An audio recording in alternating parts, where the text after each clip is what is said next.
आप की अदालत मध्ये फिल्म स्टार फरहान अख्तर यांच्यावर आरोप आहे की हे छुपे रुस्तम आहे. फरहान, मी तुमच्या बालपणाबद्दल काही माहिती मिळवली. बोला.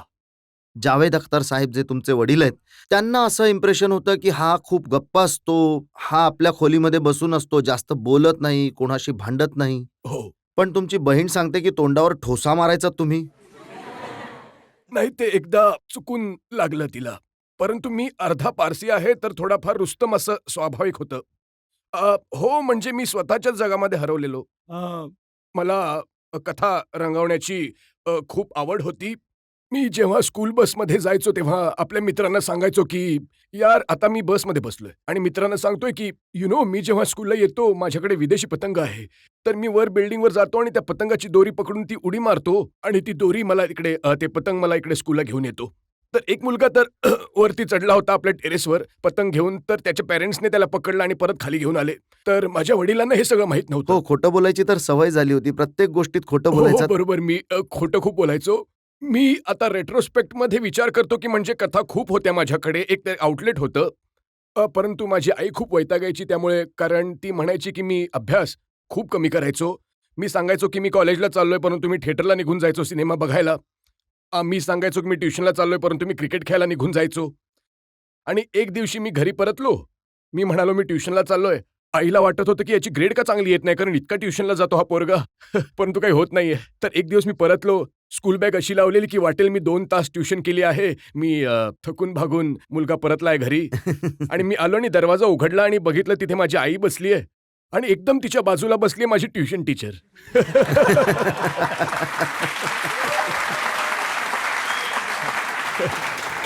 तर मला नाही माहित की तुमच्यापैकी कोणी कुणावर अशी वेळ आलीये. परंतु जेन्युइनली सांगतो सर, तिथे जमीन फाटली होती. मला वाटलं माझे पाय असे थरथरत होते. कानामध्ये माझ्या गरमी येत होती. ब्लड प्रेशर थोडं वाढतं आणि इतका मार मिळाला त्या दिवशी. त्याच्यानंतर थोडंफार काही दिवसांसाठी मी सुधारलो होतो त्याच्यानंतर. आणि जावेद साहेबांना अजिबात माहिती नाही झालं की तुमच्यामध्ये हे टॅलेंट होतं, मिमिक्री करायचा तुम्ही, डान्स करायचा, परंतु ते अनअवेअर होते याच्याशी. हो, मी त्यांच्यासमोर म्हणजे ॲक्चुअली तेव्हा सुद्धा लाजायचो मी आणि आता सुद्धा लाजतोच. ते एक असे व्यक्ती आहेत ज्यांच्यासमोर मी मोकळेपणाने हिंदुस्थानीमध्ये बोलू शकत नाही, आज सुद्धा. कारण मला वाटतं की यार मी काहीतरी चुकीचं बोलेन, कारण त्यांचं जे नॉलेज आहे लँग्वेजचं त्यांना, तर त्यांच्यासमोर ऑटोमॅटिकली माझी लँग्वेज इंग्लिश होऊन जाते. हो, हॉनेस्टली. त्यामुळे ते म्हणतात की यार तू माझ्याशी हिंदीमध्ये का बोलत नाही? तुझं हिंदी बोलणं तर म्हणजे एकदम चांगलं आहे. तर मी त्यांच्यासमोर म्हणजे डान्सिंगपासून ते मिमिक्रीपर्यंत आणि इथे मोकळेपणाने बोलण्यात आजपर्यंत थोडं फार संकोचतो. तर खोटं बोलायचात, क्लासला नाही जायचात, अभ्यास करत नव्हतात, जितकी काही नालायकीची कामं होती ती सगळी करत हो, होतात. अगदी.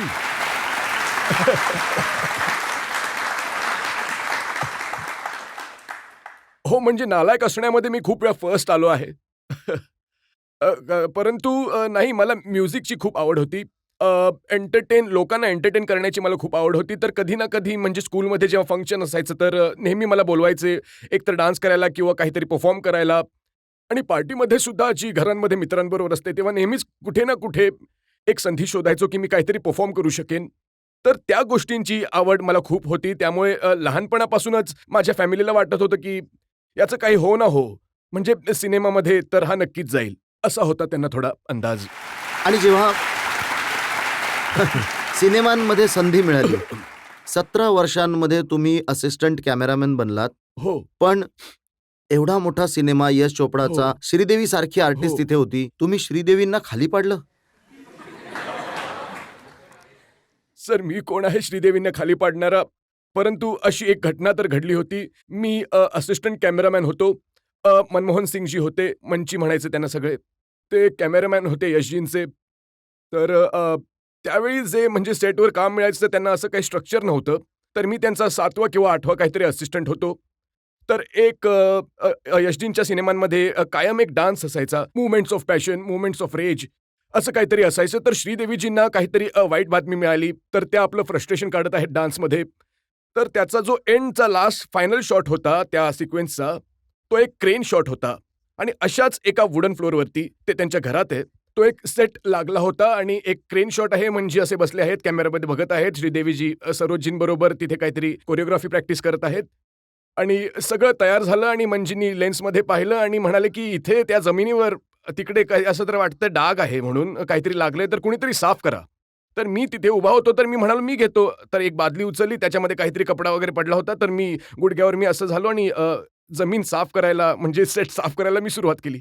तर मी वर बघतोय, की मंजी हा असं काहीतरी करत मी जाते पॉलिश करत आणि तिथून श्रीदेवीजी चालत येत होत्या. तर मी असं करत गेलो पॉलिश आणि त्या आल्या आणि त्यांचा पाय घसरला पॉलिशवरती. आणि मी खरं सांगतोय, मला खूप कमी होतं असं लाईफमध्ये, परंतु लोक जेव्हा म्हणाले, की ॲक्सिडेंट होतो गाडीचा, तेव्हा असं वाटतं, की सगळ्या गोष्टी स्लो मोशनमध्ये होतायत. तुम्हाला सगळं आठवत असतं. तर तसं मला आठवतंय तेव्हा श्रीदेवीजी घसरल्या होत्या. आणि मी तिथे उभा आहे आणि अशा श्रीदेवीजी उडत जात आहेत हवेमध्ये. नाही खरंच.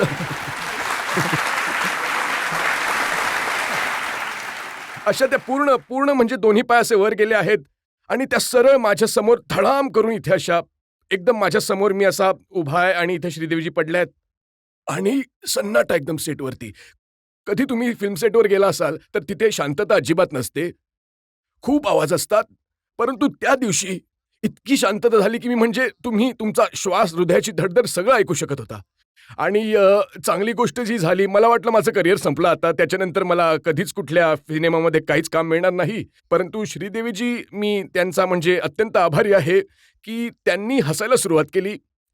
तर जशा त्या हसायला लागल्या, की हां, बाकी सगळे जे नर्व्हस होते, की आता काय? असं त्यांचं झालं आणि सगळे अरे, होतं असं कधी-कधी असं म्हणून त्यांनी उचललं आणि मला म्हणाले, की "नाही, इट्स ओके."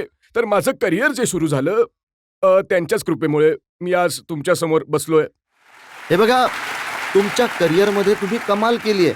25 वर्षाच्या वयामध्ये तुम्ही सिनेमाचे डायरेक्टर बनलात हो. आणि तो सुद्धा सिनेमा असा ज्यामध्ये तुम्ही आमिर खान सारख्या सुपरस्टारला कास्ट केलं. हो सर, हे म्हणजे आमिर खानला कास्ट करणं सोपं काम तर नव्हतं. अ, आणि खरी गोष्ट तर ही आहे, जेव्हा मी तो सिनेमा लिहिला होता, तर त्यावेळी माझ्या डोक्यामध्ये जी नावं होती ती होती ऋतिक, ज्याने मागच्या वर्षी तो डेब्यू केला होता. अ, अभिषेक बच्चन, ज्यांनी सुद्धा 2000 साली डेब्यू केला आणि अक्षय खन्ना यांच्याबरोबर मी काम केलं होतं आणि त्यांचा पहिला सिनेमा हिमालय पुत्र. तर माझी इच्छा होती की 3 जे यंग कलाकार आहेत, मी त्यांच्याबरोबर काम करावं दिल चाहता है सारख्या सिनेमामध्ये. परंतु काही ना काही कारणास्तव त्यांनी नकार दिला अक्षयला त्याच्या व्यतिरिक्त. आणि माझ्या माइंडमध्ये हे अजिबात आलं नाही की आमिर या सिनेमाला होकार देईल. तर मी सगळ्यांना भेटलो, म्हणजे जो कोणी त्यावेळी काम करत होता फिल्म इंडस्ट्रीमध्ये. मी सगळ्यांची दारं वाजवली आणि सगळे म्हणाले की मला मल्टी हिरो फिल्म नाही करायची आहे. त्यावेळेचा काळ जो होता 90sमध्ये, लेट 90sमध्ये होता, तो लव्ह ट्रायंगलचा होता. तर सगळ्यांना लव्ह ट्रायंगल करायचं होतं, की एखादी मुलगी भेटेल किंवा एखादा मुलगा भेटेल आणि दुसरा एखादा हार्ट ब्रोकन सार्जनसारखा सॅड सॉंग्स गात असणारा, म्हणजे सिम्पती सगळ्यांना मिळते सिनेमामध्ये. तर तेच हवं होतं सगळ्यांना. तर शेवटी म्हणजे मी आमिरला सांगितलं, की मी तुझ्याकडे आलो कारण माझ्याकडे चॉईस नव्हता. तर मी आमिरकडे गेलो. आमिरने गोष्ट ऐकली आणि ते म्हणाले आणि त्यावेळी डायलॉग्स जे होते इंग्रजीमध्ये होते. तर ते म्हणाले, की "तू एक काम कर, स्क्रिप्ट तर मला खूप आवडली आहे, परंतु ही तू इंग्रजीमध्ये बनव." मी म्हणालो, की "इंग्रजीमध्ये नाही बनवू शकत, हिंदी सिनेमा हिंदीमध्येच बनेल." पण ते म्हणाले, "हिंदी सिनेमा कसा काय? डायलॉग तर इंग्रजीमध्ये आहेत." तर मी म्हणालो, "ठीक आहे, मी हिंदीमध्ये डायलॉग लिहून येतो परत." मग त्यामुळे मी परत आलो. हिंदीमध्ये डायलॉग लिहून तर त्यांनी ऐकलं. तर मग ते म्हणाले, "ठीक आहे, आपण काम करू. मला 3 महिन्यानंतर परत ऐकायची आहे." तर मी म्हणालो, "ठीक आहे." तर मी 3 महिने वाट पाहिली. मग मला भेटायचं होतं त्यांना, परंतु ते एका कामामध्ये बिझी, दुसऱ्या कामामध्ये बिझी, तिसऱ्या कामामध्ये बिझी, भेटतच नव्हते. 8 महिने असे निघून गेले. तर मग मी त्यांच्या घराजवळ गेलो आणि त्यांच्याकडे एक सिक्युरिटी कॅमेरा होता, जो बेल वाजवतो ना, तर तुमचा चेहरा आत दिसून येतो. तर मी स्क्रिप्ट घेऊन उभा होतो बाहेर आणि मी बेल वाजवली, आपली स्क्रिप्ट चालली तिथे कॅमेरावर. मी म्हणालो, "इथूनच सुरू करतो आता."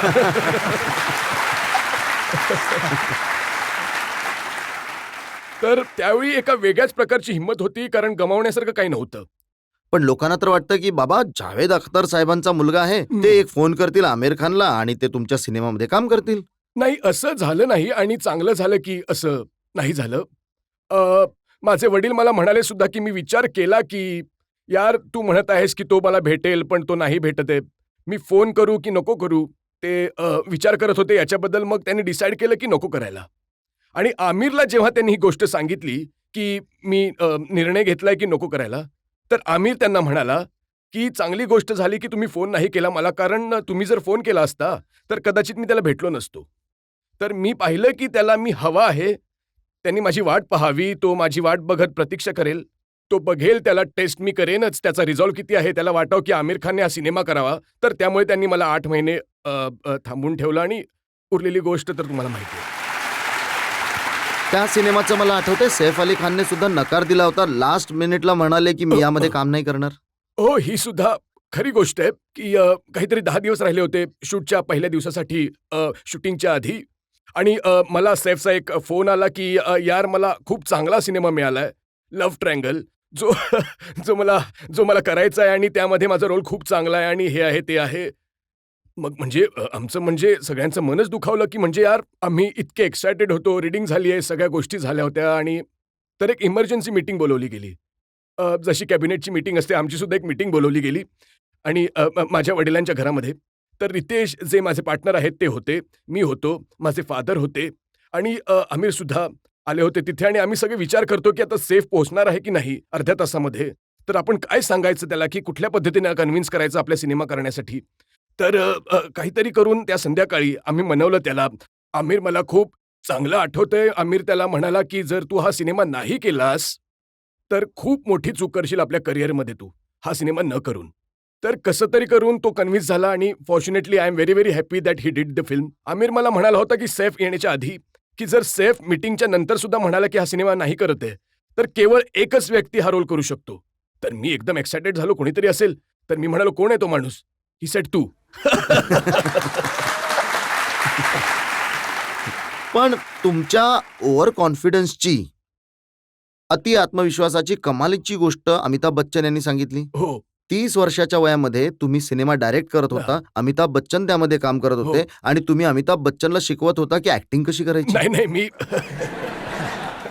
ते म्हणाले की मला वाटलं उस्ताद आलेत आणि आता आम्हाला सांगतायत की आम्ही ऍक्टिंग कशी ते झालं करायची. होतं कारण मला ती घटना खूप चांगल्या प्रकारे आठवते, दिवस आठवते जेव्हा मी त्या खोलीमध्ये गेलो होतो. तर ते आले होते, पहिला दिवस होता. त्यांच्या शूटिंगचा पहिला दिवस होता. अ, आणि आम्ही एका आर्मी कंटोन्मेंटमध्ये शूट करत होतो. तर त्यावेळी मी म्हणजे खूपच म्हणजे यंगसुद्धा होतो. पहिल्यांदा एका आर्मी लाईफच्या आयुष्याला मी समजून घेत होतो चांगल्या प्रकारे. तर प्रत्येक गोष्ट हे जज साहेब तुम्हाला सांगतील, त्यांनी तर जगलं आहे हे आयुष्य. प्रत्येक गोष्ट म्हणजे इतकी क्लॉकवर्कने होते तिथे, की तुम्ही काहीच लिबर्टी घेऊ नाही शकत. 2 मिनिटं पुढे, 2 मिनिटं मागे असं काही होऊ शकत नाही. तर त्यांनी आम्हाला एकदम क्लिअरली सांगितलं होतं, की तुम्ही या कंटोन्मेंटमध्ये यावेळी याल, तुमचं काम त्या वेळापासून या वेळेपर्यंत होईल आणि मग तुम्हाला या वेळेपर्यंत निघून जायचं या कंटोन्मेंटमधून. एक म्हणजे कटर स्टँड सुद्धा नाही राहिलं पाहिजे इथे. तर इतका स्ट्रेस होता माझ्यावर त्यावेळी, त्या काळामध्ये, की म्हणजे काम लवकर-लवकर व्हावं, नीट व्हावं म्हणजे आम्हाला परत परमिशन नाही घ्यावी लागणार कंटोन्मेंटची. तर ते खूप रिस्ट्रिक्टेड एरियाज होता. तर त्यावेळी जे झालं, की त्यांचा पहिला दिवस होता, त्यामध्ये त्यांना जास्त वेळ लागला ते परफॉर्म करण्यामध्ये.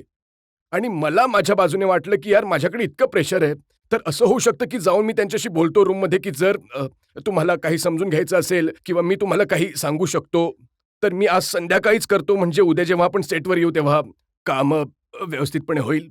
परंतु असं असू शकतं, की माझा उत्साह जो होता असू शकतो त्यांच्या बाजूने असू शकतं, की म्हणजे एक यंग डिरेक्टर येऊन त्यांना सांगतो, की "सर काही प्रॉब्लेम असेल तर लेट्स टॉक अबाउट इट" असं काहीतरी. तर वाईट वाटू शकतं. मला नंतर हे लक्षात आलं, की कदाचित त्यांना वाईट वाटलं असेल आणि I did apologise to him for that. परंतु इंटेन्शन ऑब्व्हियसली ते नव्हतं. मला वाटत होतं, की म्हणजे ते काम आम्हाला करायचंय, ते जितक्या लवकरात लवकर होऊ शकेल तसं व्हावं. मग सोपं होतं का त्यांच्याबरोबर काम करणं? हो, खूप सोपं होतं. ॲक्चुअली ते खूप प्रोफेशनल आहेत रजतजी. आम्ही एक सीन करत होतो. ज्यांनी हा सिनेमा पाहिलाय लक्ष. जेव्हा ऋतिक वर जातो आणि तो फ्लॅग झेंडा गाडतो आणि फ्लेअर फायर करतो, तर दुर्बिणीवर त्यांचे जे कमांडिंग ऑफिसर आहेत, कर्नल सुनील दामले ते बघत आहेत आणि ते खूप खुश होत आहेत बघून. तर तो एक अर्ली मॉर्निंग शॉट होता, सनराईजचा शॉट होता. तर जेव्हा मी जायचो लोकेशनवर तर एकदम अंधार होता, कारण सेटअप सगळ्या अंधारामध्ये करायचा. जसा पहिला प्रकाश येईल सूर्याचा तर आम्ही शूट करू. तर आम्ही पोहोचलो तिथे आणि अंधारामध्ये एक सर्व्हिस लाईट जो क्रू लागतो तिथे चालू होता आणि आम्ही पाहिलं की तिथे डोंगरावर एक माणूस एका खुर्चीवर असं स्टॅक लावलेला आहे आणि एक माणूस बसलाय तिथे पाहिलं कोण आहे यार? सकाळी सकाळी इतक्या लवकर कोण आले इकडे? म्हणजे क्रू तर आता पोहोचतोय, आम्ही पोहोचतोय. आमच्या आधी तर कोणी येत नाही. तर जाऊन पाहिलं बच्चन साहेब बसलेत तिथे. सिरियसली एकदम म्हणजे आपल्या कॉस्ट्युममध्ये तिथे बसले. ते एक स्वतःला एक मूडमध्ये आणत आहेत की यार मी संपूर्ण रात्र इथे बसलोय, वेट करत आहे काहीतरी होणार आहे म्हणून. तर पूर्ण म्हणजे ते प्रिपरेशन जे त्यांनी केलं त्यामुळे तर मला खूप काही शिकायला मिळालं. म्हणजे मला ॲज अ डिरेक्टर ऑल्सो आणि पुढे जाऊन ॲज अन ॲक्टर म्हणजे कमिटमेंट काय गोष्ट आहे ती मी शिकलो त्यांच्याकडून. बरोबर, कुणी असंच मोठा बनत नाही. नाही नाही खरंच आहे. ते त्यांचं म्हणजे जे करिअर आहे जे सुरू झालं 60s मध्ये ते आता 2025 मध्ये इतक्या वर्षानंतर सुद्धा म्हणजे तुम्ही कुठल्याही young film maker, young writer, young डिरेक्टरला विचारा तुम्हाला कोणाबरोबर काम करायची इच्छा आहे तर सगळ्यांच्या तोंडावर असेल अमिताभ बच्चन. तर हे तर क्रेडिट आहे. आणि त्यानंतर तुम्ही शहेनशाह नंतर किंग खानला घेतलं सिनेमामध्ये, डॉन. हो. तर मी शहेनशाह पासून म्हणजे नेक्स्ट लेवलवर त्याच्यानंतर प्रिन्स येणार आहे. हो म्हणजे शाहरुख आणि माझी मैत्री खूप झाली होती. दिल चाहता है नंतर आमचं भेटणं सुरू झालं दिल चाहता है नंतर. आणि म्हणजे त्यांचा जो सेन्स ऑफ ह्युमर आहे तुम्ही तर म्हणजे खूप वेळा भेटला आहात आणि तुम्ही टीव्हीवर सुद्धा पाहिलं असेल. म्हणजे खूपच चार्मिंग माणूस आहे. खूपच मस्त मौला आहेत व्यक्ती ते. त्यांच्याबरोबर वेळ घालवण्यात खूप मजा येते आणि बोलत असायचे की यार असे सिनेमे का नाही बनत आज? जसे सलीम जावेद लिहायचे तर असे कन्व्हर्सेशन्स व्हायचे. आणि माझ्या माइंडमध्ये कायमच म्हणजे मी तर सिनेमे बघून मोठा झालो आहे आणि माझी इच्छा होती की यार इतकं प्रेम आहे माझं त्या सिनेमांसाठी, मी एखादा सिनेमा रिमेक करावा. आणि जो सिनेमा मला खूप आवडायचा त्यावेळी की पुन्हा बनू शकतो कारण तो खूप मॉडर्न होता आपल्या काळासाठी. जर 70 मध्ये रिलीज झाला होता. खूप मॉडर्न टेम्पो, मॉडर्न माइंडसेट होता त्याचा. तर त्यामुळे मी शाहरुखशी म्हणालो की मी विचार करत आहे डॉन बनवूया. तर त्यांनी म्हणजे काही न ऐकता म्हणाले की yes yes I do it, I am on. तर असा बनला Don and we had a wonderful time making it.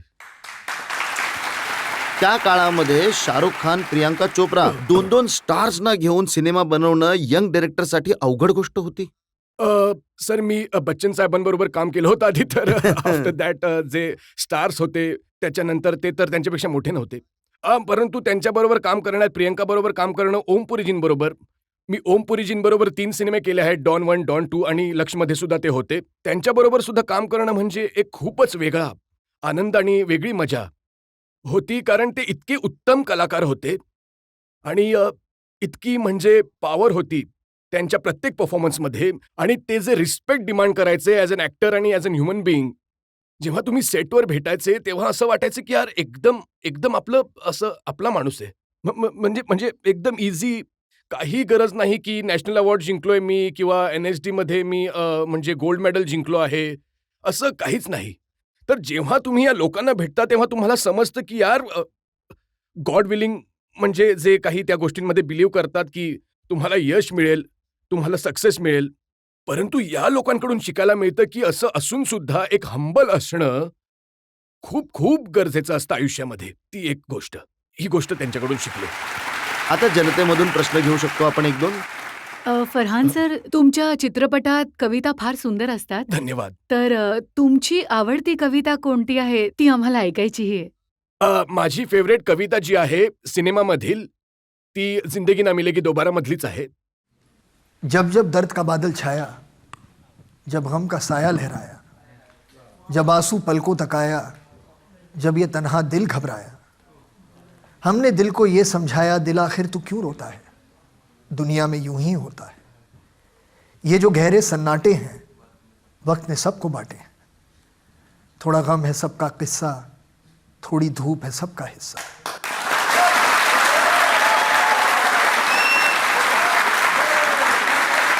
आग तेरी बेकार ही नम है, हर पल एक नया मौसम है, क्यों तू ऐसे पल खोता है, दिल आखिर तू क्यों रोता है.